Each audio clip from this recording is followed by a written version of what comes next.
Voilà une nouvelle journée qui démarre ici sous le chapiteau du Printemps du Livre de Montaigu. C'est la 3e journée de cette grande fête du livre, 36e édition.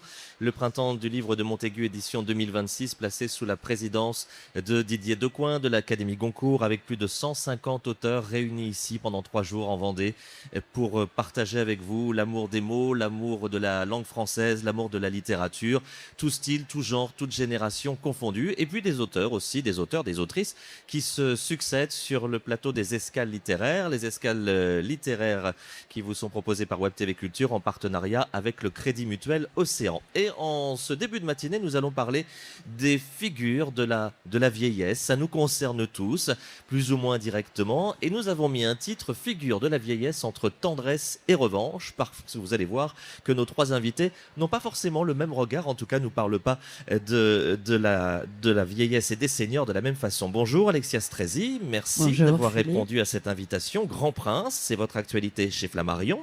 Bonjour Gavin Clément-Ruiz. Bonjour. Le Café des Rêves, un roman gorgé de soleil et d'optimisme. Volontairement, j'ai laissé le bandeau de votre éditeur XO parce que vous allez nous raconter effectivement une histoire pleine de soleil et d'optimisme. Et puis Karine Sulpice, méchante, mais non, c'est pas à vous. C'est pas à vous que je m'adresse. C'est votre actualité.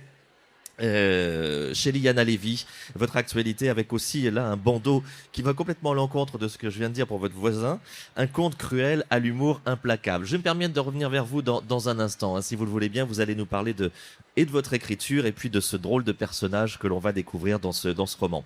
Alexia, démarrons ensemble. On vous connaît déjà bien en librairie puisque vous avez déjà plusieurs titres qui sont parus, 4 on est bien d'accord. Avec Grand Prince, là vous nous emmenez pas très loin d'ici, certes dans une petite commune, un village fictif, mais que les Vendéens vont un peu reconnaître parce que on est dans les Marais Salants, on est dans une petite commune, Berthon-en-Ré. C'est ça, hein, Berthon-en-Ré. Et c'est là que vit Simone. Tout à fait. Simone, elle a déjà un peu plus de 80 ans. Ça va plutôt pas trop mal, cas un cas, elle avance dans la vie, mais elle s'ennuie terriblement. Alors certes, elle a bien sa copine Marthe, elle a bien son fils Thierry avec lequel elle a des contacts de temps en temps, même s'il ne vient pas souvent la voir, mais Simone s'ennuie quand même désespérément. Et c'est vrai que c'est quelque chose qu'on entend souvent quand on côtoie nos seniors, nos personnes âgées, c'est « Ah là là, qu'est-ce que les journées sont longues ». Qui est-elle, Simone ? Alors Simone, comme vous le disiez, Philippe, c'est une ancienne saunière qui est née juste après la Première Guerre mondiale, qui a 85 ans quand on la découvre et qui passe ses journées assise sur son canapé à trouver effectivement que le temps passe très lentement. Elle a renoncé à beaucoup de choses, à tout. Elle n'attend plus grand-chose de la vie et elle sait que le prochain rendez-vous ne sera pas très beau. Voilà, donc on la découvre dans un moment de lassitude où elle a perdu vraiment le goût aux choses. Évidemment, le roman va intervenir là-dessus. Cette situation est campée en 2 ou 3 pages et tout le reste du roman va venir la sortir de cette torpeur et Simone, nous allons voir qu'à 85 ans, elle va retrouver non seulement le goût de la vie, mais une jeunesse d'esprit et on va la voir non seulement déployer ses ailes, mais faire des expériences et des premières fois comme quoi il n'est jamais trop tard. On va rentrer un petit peu dans l'intrigue. Pourquoi faites-vous le choix de faire vivre Simone dans un village, dans une petite commune ? Vous auriez pu finalement la faire évoluer dans une grande ville. Est-ce que selon vous, on ne vieillit pas de la même façon dans une petite commune dite rurale ou de bord de mer que dans une grande ville ? Alors, il y a 2 raisons à ça. La première, c'est que je suis, alors sans me vanter, mais un peu une enfant du pays.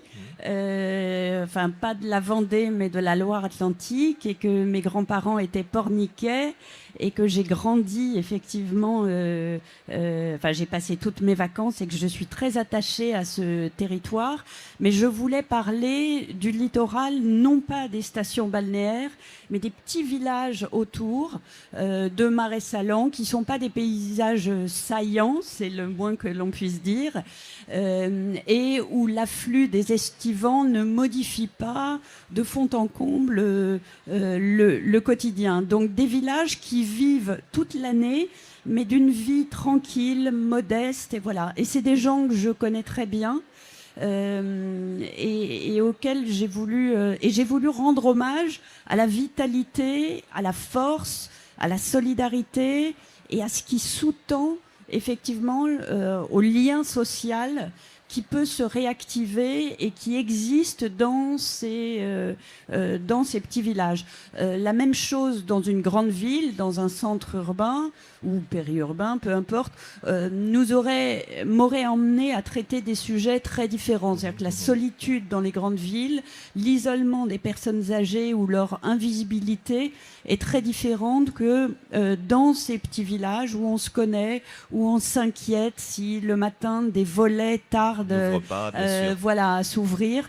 Et ce qui va se passer, parce qu'il y a quand même une petite torpeur évidemment dans ces villages, c'est que Simone va parvenir, alors qu'elle-même au début n'a plus aucun entrain, va réussir à soulever ce village. Et je trouve ça très beau. Lorsque vous parlez de l'entraide justement dans ces villages, dans ces petites communes, c'est un petit peu le duo, le binôme que forment Simone et son amie, sa copine Marthe.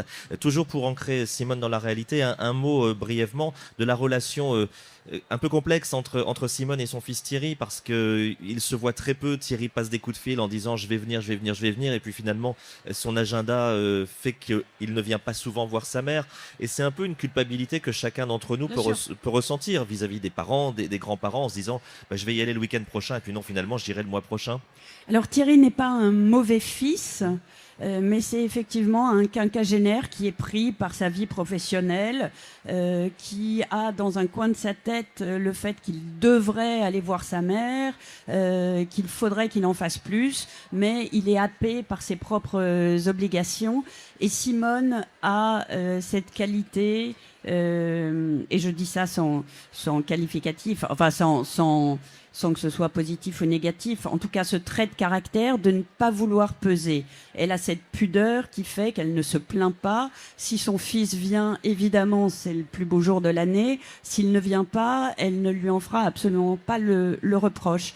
Et c'est vrai que je voulais traiter de ce que vous pointiez, de la culpabilité des enfants et de l'égoïsme nécessaire qui font que ils se doivent à leur propre vie, et tout ça se passe sans mots effectivement. Donc il y a des insatisfactions sans doute et de chaque côté, un petit malentendu au milieu, et ça aussi sera résolu par ce qui va se jouer dans le livre. Alors on a planté le décor. Je reviendrai vous revoir dans un instant parce qu'on va faire rentrer tout à l'heure un autre personnage. Ce sera un crapaud. On va en reparler tout de suite. Là, nous sommes dans un petit village de bord de mer, dans les Marais Salants. Avec vous, Gavin Clémente Ruiz. On va partir de Berlin. On va d'abord être en Allemagne et puis ensuite on va les traîner du côté de l'Espagne. Là, c'est aussi le lien intergénérationnel que vous avez eu envie de mettre en avant. On va faire connaissance avec Inès. Inès, c'est une trentenaire. Elle vit à Berlin. Simultanément, elle perd son job et en plus, elle se fait larguer. Ça fait beaucoup. Ce qui veut dire qu'elle a besoin de respirer. Et puis là, j'ai envie de dire qu'elle se souvient, c'est peut-être un peu difficile, un peu dur, un peu méchant, mais c'est pas complètement faux parce que elle se souvient qu'elle a une grand-mère en Espagne, mais qu'elle ne va pas voir très souvent. Et elle se dit, puisque j'ai besoin de m'aérer, je file en Espagne, je vais retrouver ma grand-mère Pilar. Je schématise, mais c'est un peu ça le point de départ de votre histoire. C'est complètement ça, Philippe. En effet, Inès, elle a 32 ans, elle est ingénieure en intelligence artificielle à Berlin. Et quand elle se fait virer par cette propre intelligence, elle se dit, ma grand-mère Pilar, qui a les pieds sur terre, va peut-être bien m'aider à retrouver le goût de vivre et le goût le goût tout court. Et donc, elle l'a pas vu depuis 20 ans. Et 20 ans, c'est beaucoup. Mais pourquoi 20 ans ? On va le découvrir au fur et à mesure de l'histoire. Et Pilar, elle a les pieds sur terre. En effet, elle vit dans un petit village. C'est pas les Marais Salants, mais c'est l'intérieur des terres andalous.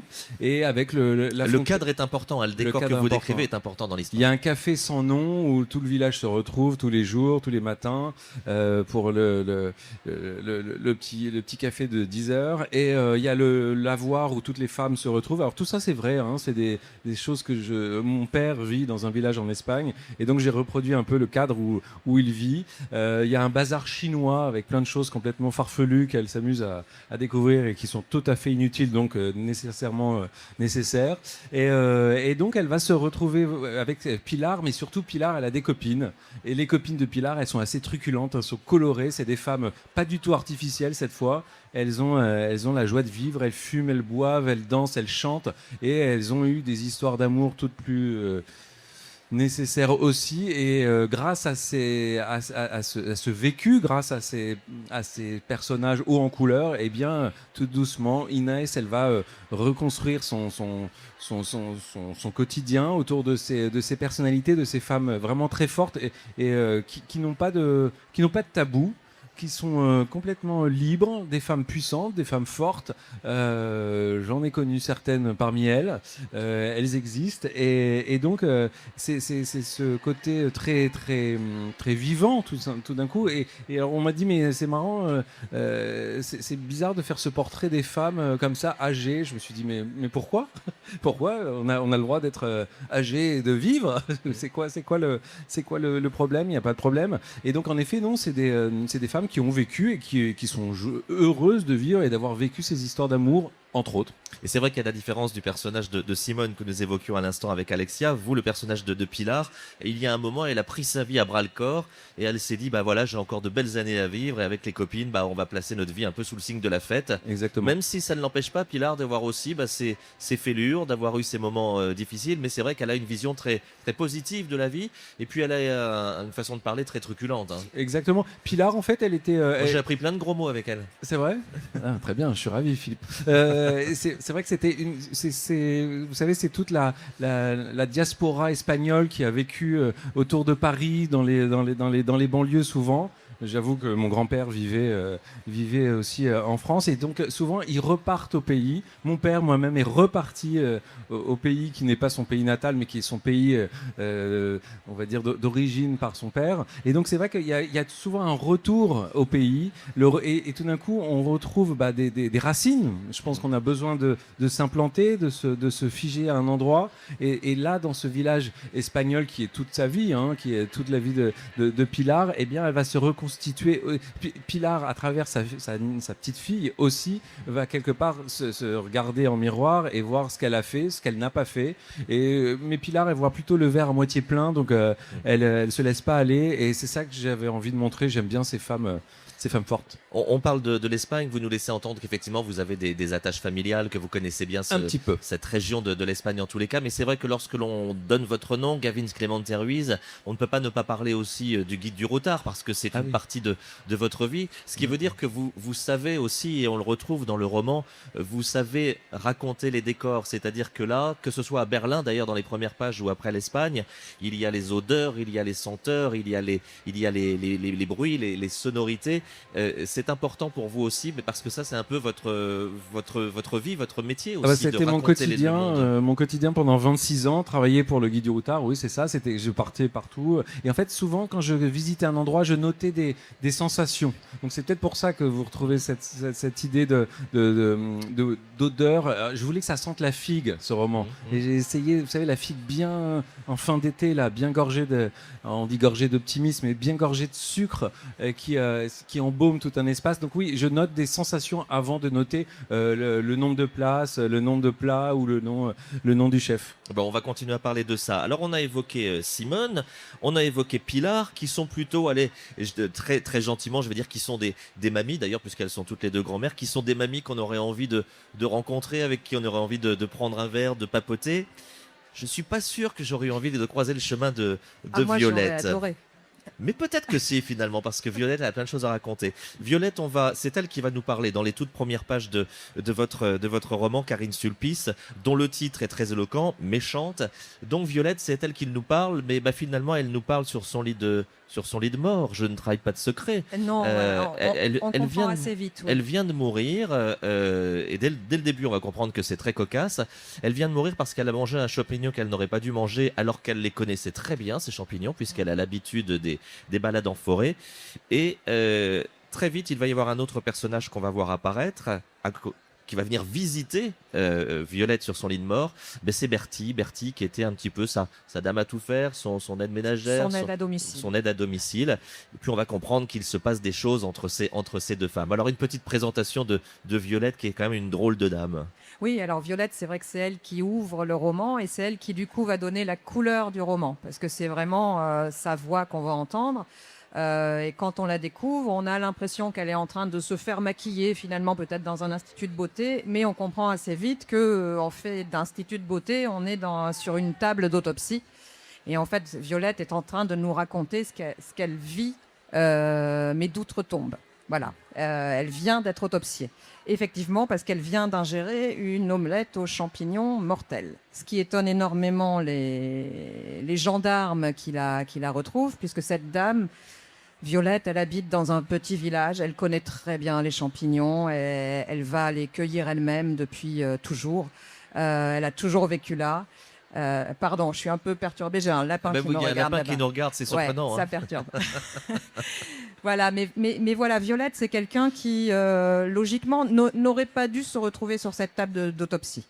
Et très vite, les soupçons, effectivement, vont se porter sur son aide à domicile, parce qu'on va trouver un certain nombre d'éléments qui vont être déclinés tout au long d'un procès en cour d'assises qui va occuper une bonne y partie revenir, du bien roman. sûr. Voilà. Mais je veux bien, pardon, excusez-moi Karine, je veux bien juste qu'on parle un petit peu de la personnalité de Violette, parce que dès les premières pages, puisque c'est elle qui nous parle, c'est ça. On sent qu'elle a une personnalité assez forte. On sent que c'est cette vieille dame qui a 85 ans, qui vit toute seule dans son village, qui est veuve depuis très longtemps, qui n'a pas eu d'enfant, qui était une couturière, que tout le monde imagine comme assez effacée, parce qu'en plus c'était quelqu'un de plutôt sauvage. En fait, on sent à sa façon de raconter qu'en fait, elle a vraiment de la personnalité.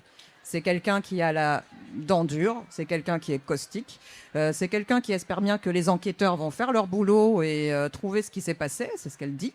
Et donc c'est quelqu'un qui finalement avait la niaque, quoi. C'était pas une petite mamie effacée comme les médias notamment vont peut-être pouvoir l'imaginer, parce que il se trouve que ce fait divers, puisque c'est un fait divers, va être très médiatisé. Et cette figure de Violette va devenir une espèce de figure de la mamie idéale, ce qui en soi est une aberration, puisque Violette n'a pas eu d'enfant. Donc ça n'est pas une grand-mère. Et pourtant, ça va devenir médiatiquement la grand-mère idéale, la gentille mamie Nova, quoi. Ce qui veut dire que dans votre roman, vous abordez plusieurs thématiques, et notamment celle de la presse et des médias qui peuvent s'emparer comme ça d'un sujet. Des médias, et donner des images très différentes de la réalité. Des liens avec la justice qui m'intéresse beaucoup. Il se trouve que moi, j'étais avocate. Et voilà. Vous me devancez. Je vous devance, pardon. Mais oui, moi, j'aime, dans mes romans, ce que j'aime, c'est aller gratter derrière les apparences. Donc, aller voir ce qu'on croit avoir compris, et puis ce qui est peut-être la réalité. Alors je donne quelques autres éléments de l'intrigue, c'est qu'on va très vite découvrir, parce que tout ça est construit comme une enquête, comme un roman policier à proprement parler, il y a tous les codes du roman policier, c'est que les enquêteurs qui vont travailler sur cette mort au départ un peu suspecte à cause des champignons, mais on va très vite se rendre compte qu'il y a d'autres choses qui interpellent. C'est qu'il y a des sommes d'argent qui ont été retirées sur le compte de Violette, et notamment on va retrouver l'achat d'un ordinateur des derniers cris, on va retrouver l'achat de lingerie un peu affriolante, et on se demande bien ce que Violette aurait fait de ça. Mais après tout, pourquoi pas, allez savoir, peut-être que Pilar, elle, aurait acheté de la lingerie affriolante, et ce qui veut dire que très vite les soupçons vont se porter sur le personnage de Bertille, qui est cette aide à domicile, qui semble pourtant, elle, très, très douce, un peu coincée, j'ai envie de dire, mais qui fait la coupable idéale. Ah, c'est la coupable idéale, mais qui ne sait absolument pas se défendre. C'est-à-dire qu'elle va passer son temps à dire je suis innocente, mais elle ne donne absolument aucune prise pour qu'on ait envie de la suivre, de la croire. Et effectivement, tous les éléments sont totalement contre elle. Alors, la lingerie, il y a des achats de lingerie. Bon, alors effectivement, Violette, on se demande ce qu'elle aurait pu en faire, mais après tout, pourquoi pas, c'est vrai. Sauf que c'est pas sa taille, mais c'est la taille de Bertille. On retrouve effectivement une assurance vie qui, évidemment, est destinée à qui ? À Bertille. Enfin bon, voilà, on va avoir tout un tas d'éléments qui vont pointer sur cette dame qui se défend extrêmement mal, au point que jusqu'à sa famille Tout le monde va la ne pointer du croit doigt plus. finalement. Oui, mais parce qu'il n'y a pas le choix. En fait, il n'y a pas le choix. Même son avocat, même l'avocat de la défense est complètement désemparé finalement, parce qu'il ne sait plus par quel bout prendre les choses. C'est des choses qui peuvent arriver, effectivement, d'avoir un client qui ne nous aide pas. Et Bertille, en l'occurrence, alors, à part un éclat à un moment, parce qu'on va évoquer la figure de sa mère, un psychologue va évoquer la figure de sa mère, et là, tout d'un coup, ça va la réveiller de sa léthargie. Et là, on ne va sûrement pas aller plus loin. Et on va pas aller plus Parce loin. que ce serait dommage. Ce serait dommage. Mais en tout cas, vous l'aurez compris, il y a un moment où tout ce qui semble cousu de fil blanc, eh ben, on va quand même se poser pas mal de questions. Je vais revenir dans un instant parce qu'on parlera aussi de l'écriture, du ton que vous adoptez dans ce roman. Alexia, on a expliqué qui était Simone, et c'est vrai que là on a 3 personnalités de vieilles dames qui sont un peu différentes.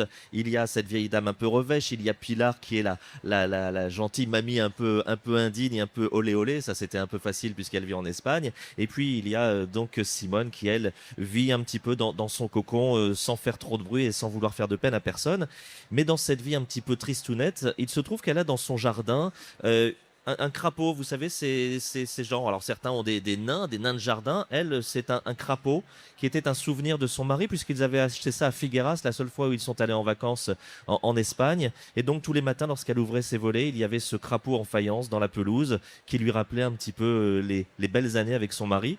Et puis un matin, le crapaud n'est plus là. Le crapaud n'est plus là, mais le crapaud va quand même se rappeler au bon souvenir de Simone. Alors le crapaud, je me permets de... Allez-y. Le crapaud est en ciment, Ah, en ciment. pas en faïence. C'est une affreuse Il pèse bestiole. lourd, hein, il pèse 80 kilos Voilà, en plus. 80 kilos, et il était au milieu du petit bout de gazon qu'il y a devant chez Simone. Et un matin, effectivement, le crapaud a disparu. Et c'est vrai que Simone le trouvait très laid, mais c'était un souvenir elle de l'a son mari, jamais, quoi. elle l'a jamais trouvé beau. Elle ne l'aimait pas. Elle n'avait pas osé s'en débarrasser parce qu'effectivement, c'était un souvenir de son mari. Il n'empêche que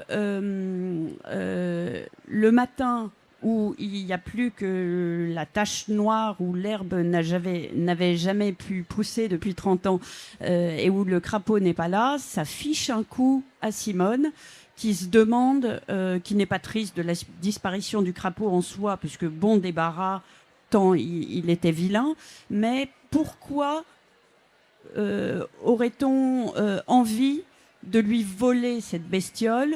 Pourquoi lui fait-on du mal? Pourquoi cette disparition? Et comme ça lui arrive dans un moment où elle ne va pas bien, voilà, ça n'aide évidemment pas. Sauf que le crapaud va donner de ses nouvelles. Et c'est là où ce roman n'est pas un roman sur la vieillesse, c'est un roman sur la jeunesse d'esprit, c'est un roman sur le renouveau, c'est un roman sur le regain, sur les premières fois. C'est-à-dire que par le truchement des aventures de ce crapaud, il va y avoir une petite enquête policière dans le village. Oui, avec un gendarme qui est va truculent. s'emparer de l'affaire. Et grâce ou au travers de ce crapaud, la vie de Simone et la vie du village vont être transformées de fond en comble, et Simone va pouvoir déployer ses ailes, et on va se rendre compte qu'à l'intérieur de la petite dame s'en cachait une grande. Et puis alors, ce qui veut dire aussi qu'il va y avoir des transformations dans les relations entre Simone et tous les gens qui l'entourent. Vous avez voulu faire un roman dans lequel il y a à la fois de l'humour, puis il y a aussi beaucoup de tendresse. Vous vouliez donner une image très positive finalement de ces années qui peuvent sans doute être compliquées, qui peuvent être difficiles, mais vous aviez envie de dire, finalement, on peut encore vivre de belles choses quel que soit son âge. Voilà, je voulais dire ça, et je voulais aussi, à titre plus personnel, mais voilà, l'intimité, c'est un moteur puissant pour les écrivains. Je voulais rendre hommage à ma grand-mère, dont le personnage de Simone s'inspire. Ma grand-mère était une dame modeste, pudique, discrète, extrêmement digne, que j'ai adorée enfant, mais qui n'avait pas une personnalité ni une vie saillante. Et au fur et à mesure que j'avance, moi, en âge, je prends la mesure, en fait, de ce qu'elle m'a transmis, montré, de ce qu'elle a incarné. Et j'ai voulu vraiment donner une image de la profondeur et de l'importance que ces gens-là, ces petites mamies, comme vous les appeliez, enfin voilà, la mienne a laissé une empreinte durable, profonde, marquante sur la personne que je suis. Et c'était un moyen, effectivement, de lui dire, alors elle n'est plus là pour l'entendre, à quel point je l'admire, je l'ai aimée et elle m'aide.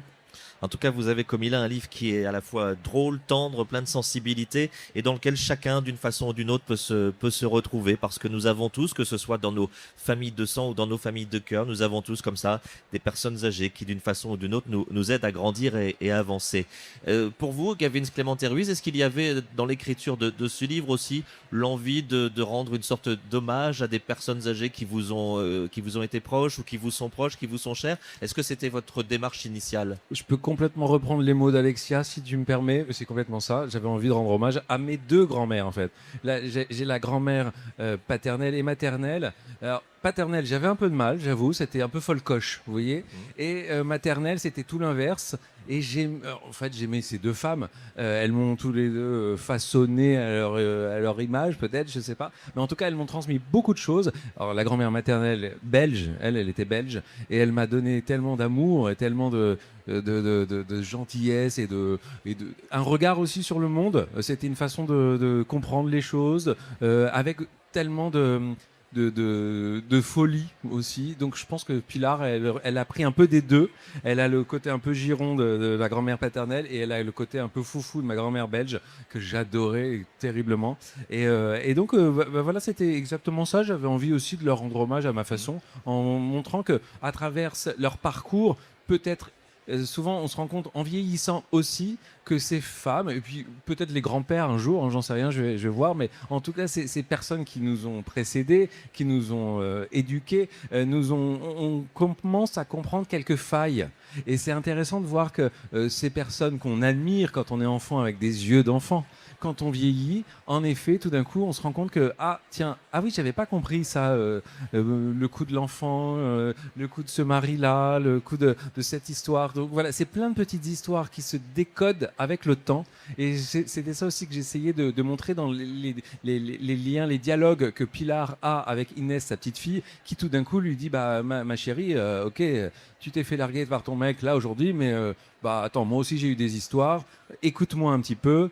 C'est pas la fin de la vie, regarde, on est là, on est en vie, c'est l'essentiel. Donc c'était pas mal de montrer ce lien intergénérationnel, transgénérationnel. On l'a dit tout à l'heure, elle est truculente, Pilar, et notamment dans sa façon de s'exprimer. Les dialogues sont très importants dans votre livre. Avez-vous l'impression que des fois c'est un peu Pilar qui vous a guidé dans votre écriture? Ah mais complètement. Ah ouais, complètement. Pilar, elle me tapait, vous montriez votre coude là, Philippe, c'est complètement ça. Elle me tapait du coude, des fois j'avais un peu de mal à écrire, mais en effet, Pilar, j'entends sa voix. Hein. Et alors c'est très étrange parce que la maison d'édition XO pour le lancement a fait des cartes postales. Et ils se sont amusés à faire à reproduire le visage de ces femmes. Ils ont demandé un illustrateur et il a reproduit, je vous jure, il a reproduit le visage de ma grand-mère. Ça m'a fait drôle quand j'ai vu, je leur avais pas donné bien sûr. Je dis mais tu as vu une photo, tu as vu quelque chose? Ils me disent non, pas du tout. Et il a reproduit le visage de cette femme et donc je suis très heureux. En effet, je retrouve un petit peu de moi. C'est beau. Ce qui est amusant, c'est qu'on a du mal à la quitter, Pilar. J'imagine que ça a été pareil pour vous, mais quand on est lecteur, on a un peu de mal à la quitter. Et justement, ça fait prendre conscience de la fragilité de la vie de toutes ces personnes âgées qui nous entourent et où on se dit, demain, ça peut s'arrêter. Et c'est pour ça qu'un livre, c'est pas mal, parce que ça fige le temps. Tout d'un coup, on arrive à capter ces moments qu'on a vécus avec ces personnes chéries, et tout d'un coup, on les garde un petit peu avec nous. Et là, quand j'en parle tous les jours, depuis 2 jours, là, c'est génial, parce que j'ai l'impression de parler d'elle. Elle est avec moi. Elle est avec vous, enfin j'espère, après on verra. Mais c'est vrai que c'est intéressant de se dire que j'aime bien, le livre donne une image de nous-mêmes à un moment de nos vies. Et on voit, j'écris des scènes là que je n'aurais jamais écrites il y a 10 ans. Et c'est là où c'est intéressant de voir qu'on peut, c'est une carte postale de nous-mêmes à un moment précis. Et donc ma grand-mère est dans la carte postale. Et puis alors un autre visage de la vieillesse avec notre fameuse Violette sur son lit de mort. La première partie est relativement courte, hein, Oui. puisque ce sont les premières pages où effectivement on fait connaissance avec Violette sur son lit de mort. Et puis après on va rentrer dans un autre univers. Vous l'avez laissé entendre tout à l'heure, le monde de la justice vous connaissez C'est ça. bien, vous avez vous-même été avocate. Et puis c'est vrai qu'il y a toute une partie du livre là où on va assister un peu au procès de Bertille, comment Bertille se retrouve dans les méandres de la justice. Vous l'avez dit, elle ne sait pas du tout se défendre. Ouais. Vous aviez aussi envie de raconter ça, de raconter Oui. cet univers de la justice. C'est ça, c'est-à-dire que dans la deuxième partie, on va passer sur quelque chose qui va plus relever de la chronique judiciaire, qui, moi, est quelque chose qui m'intéresse beaucoup. Évidemment, c'est lié à mes différentes carrières professionnelles. J'ai commencé comme journaliste, j'ai continué comme avocate. Donc, j'ai connu les deux côtés de la barrière. Et j'ai assisté à des procès pour certains très médiatiques. Et c'est vrai que ce côté, ces liens entre les médias et la justice, et notamment quand on parle de grands procès médiatiques, ça m'a toujours intéressée parce que d'abord, moi, je suis une lectrice de chroniques judiciaires. Enfin, je ne sais pas si parmi vous, il y a des lecteurs qui aiment ce type d'articles, mais moi, les articles de Pascal Robert Diard dans Le Monde, etc. Enfin, bon, il y en a comme ça, des grands chroniqueurs judiciaires. J'aime beaucoup. Mais c'est vrai que comme avocate notamment, parfois, j'ai quand même été amenée à regarder ça d'un œil un peu distancié aussi, en me disant, bon, parfois il y a des liaisons un peu dangereuses, dangereuses. Notamment quand vous avez un fait divers qui éclate, le temps de la justice n'est pas le temps des médias. Et vous allez avoir des papiers qui vont être écrits, des reportages qui vont être tournés, où vous avez l'impression que le monde médiatique a grosso modo à peu près tout compris à l'affaire tout de suite. En général, quand il y a un fait divers qui sort comme ça et que très vite on vous donne les tenants, les aboutissants, on vous explique ce qui s'est passé, généralement, vaut mieux prendre un peu de recul et se dire que c'est peut-être pas si simple. Voilà. Et donc j'avais envie de parler de ça et je le fais à travers un procès de cour d'assises qui se veut le plus réaliste possible, mais qui me sert aussi de théâtre. Enfin, ça, c'est pas très nouveau de dire ça, mais c'est vrai qu'un procès d'assises, c'est un théâtre. Et donc, on a une galerie, ça me permet, moi, de décliner une galerie de personnages qui me tenaient à cœur. Et puis, il y a toujours ce personnage de Bertille qui ne sait pas se défendre et qui peut-être aussi joue un rôle. On ne sait pas, le lecteur est tenté à chaque fois de se dire un jour je la vois blanche, un jour je la vois noire. Finalement, qui est-elle cette femme? Exactement, c'est la question. Il y a le balancier qui va aller d'un côté, de l'autre, qui est méchant, qui est gentil, qui est du côté de la vérité, qui a compris et qui s'est complètement planté. Voilà. Alors, vous employez les codes du roman policier, en quelque sorte, chronique judiciaire, mais on le comprend dès les premières pages, et je l'ai laissé entendre tout à l'heure, c'est que lorsque Violette prend la parole sur les premières pages sur son lit de mort, déjà les premières pages sont assez cocasses, et votre écriture reste un petit peu, on est sur un humour noir. C'est le cas de le dire. Il y a des bons mots, il y a des réparties qui sont assez truculentes. Enfin, il y a beaucoup d'humour dans votre livre. Il y a aussi un peu beaucoup d'aigreur dans le personnage de Violette. C'est un peu décalé, quoi. C'est un peu décalé, mais alors ça, c'est vraiment Violette qui a donné le ton. C'est-à-dire que quand j'ai trouvé sa voix, c'est vraiment ça, sa voix au départ, c'était sa personnalité, elle était comme ça, donc il fallait que le livre soit comme ça, sur ce ton-là, qui est sans doute aussi un petit peu le ton que je prends relativement naturellement, mais c'est vrai que ça correspondait à cette femme, parce que moi j'avais envie de parler d'un personnage de vieille dame qui justement ne soit pas ce personnage qu'on imagine effacé. J'avais envie qu'elle soit riche, qu'elle soit pleine, et quitte à ce qu'elle soit pleine parfois d'aigreur, parfois d'ironie, pourquoi pas. Enfin voilà. Et Violette, elle a quelque chose aussi dont on n'a pas parlé, et je pense que ça façonne beaucoup sa personnalité. C'est une grande lectrice. Elle aime lire. C'est vrai. Voilà. C'est vrai. Dans un salon de livre, c'est vrai qu'il fallait en parler. Oui, évidemment. Mais c'est quelque chose qui est important pour comprendre petit à petit sa personnalité. Ça fait partie d'elle et ça l'a façonnée d'une certaine façon. Mais en tout cas, voilà un livre Vous allez beaucoup vous amuser. D'ailleurs, le bandeau met bien conte cruel à l'humour implacable. C'est un humour grinçant, mais en tout cas, on s'amuse beaucoup. Ça s'appelle tout simplement Méchante. Karine Sulpice, vous êtes publiée aux éditions Liana Lévy. Merci Alexia Strezi de nous avoir rendu visite pour nous présenter le personnage de Simone et de son crapaud avec Grand Prince aux éditions Flammarion. Et puis Gavin Clémente Ruiz, on découvre Pilar, cette grand-mère détonnante dans son village d'Espagne et tous les personnages qui gravitent au Café des Rêves. Vous êtes publié aux éditions XO. Grand merci à tous les trois, bon salon et puis merci à vous de votre présence ce matin. Merci.